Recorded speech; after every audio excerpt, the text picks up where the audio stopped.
আপনি জানেন কি প্রশান্ত মহাসাগরে একটি বড় পরিবর্তন গড়ে উঠছে যা আগামী ১ বছরে বৈশ্বিক আবহাওয়ার ধরনকে উল্লেখযোগ্যভাবে প্রভাবিত করতে পারে।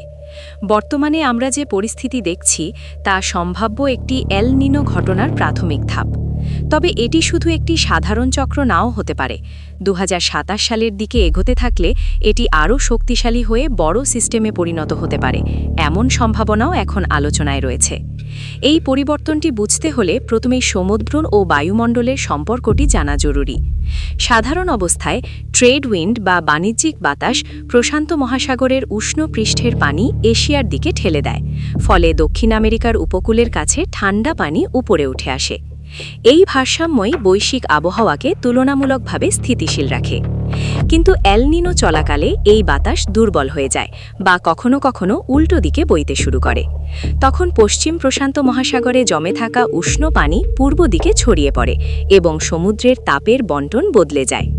এই পরিবর্তনটি ছোট মনে হলেও এর প্রভাব অনেক বড়, কারণ সমুদ্র পৃথিবীর সবচেয়ে বড় তাপের ভাণ্ডার। যখন এই তাপ পুনর্বণ্টিত হয় তখন এটি সরাসরি জেট স্ট্রিমকে প্রভাবিত করে। জেট স্ট্রিম হল বায়ুমণ্ডলের উপরের দিকে দ্রুতগতির বায়ুপ্রবাহ, যা ঝড়ের গতিপথ ও আবহাওয়া নিয়ন্ত্রণ করে। এল নিনো তৈরি হলে এই প্রবাহের অবস্থান ও শক্তি বদলে যায়, আর তখনই বৈশ্বিক প্রভাব দেখা দিতে শুরু করে। কিছু অঞ্চলে বেশি বৃষ্টি ও বন্যা দেখা যায়, কারণ ঝড়ের গতিপথ পরিবর্তিত হয়ে নতুন এলাকায় চলে যায়। অন্যদিকে কিছু অঞ্চলে দীর্ঘমেয়াদী খরা ও তাপমাত্রা বৃদ্ধি ঘটে।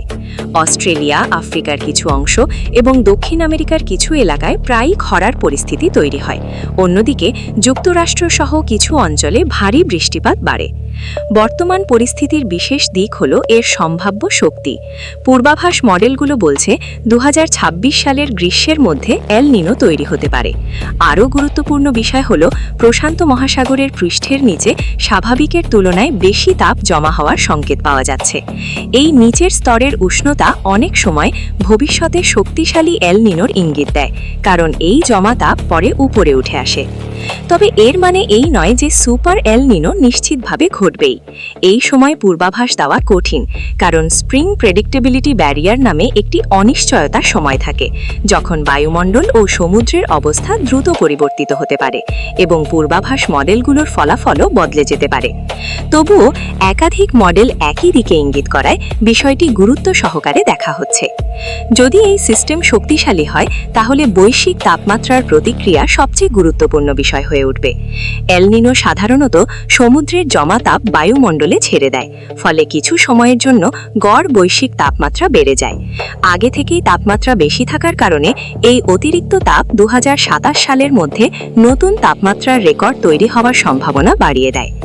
এছাড়াও এর সঙ্গে কিছু পার্শ্ব প্রতিক্রিয়া দেখা যায়। আটলান্টিক অঞ্চলের বাতাসের পরিবর্তন কিছু মৌসুমে হারিকেন কমাতে পারে, আবার প্রশান্ত মহাসাগরের কিছু এলাকায় ঝড়ের তীব্রতা বাড়াতে পারে। কৃষি খাতে অনিশ্চয়তা তৈরি হতে পারে, কারণ বৃষ্টিপাতের ধরন বদলে যায়।